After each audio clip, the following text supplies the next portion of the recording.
Hello friends, I have a very special car for you here. Here we have a 1966 Plymouth Valiant convertible. The car has had quite a bit of restoration work of the highest quality. Under the hood is a 225 slant 6, and that is coupled to a 4-speed manual transmission with a floor shifter. The floor-mounted 4-speed is an extra rare option in one of these cars.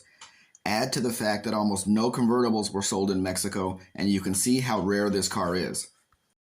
Air conditioning has been added and built into the dash. They didn't just hang the knee knocker from the dash, they actually made it to fit the contours of the dash.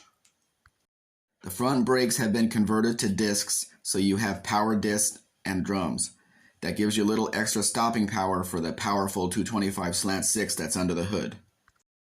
It features power windows and power locks, but with GM window switches. The car is being represented as an original 36,000 kilometer car, which is about 22,000 miles. I might have chosen a different wheel, but that is easily remedied. The top is new and works perfectly.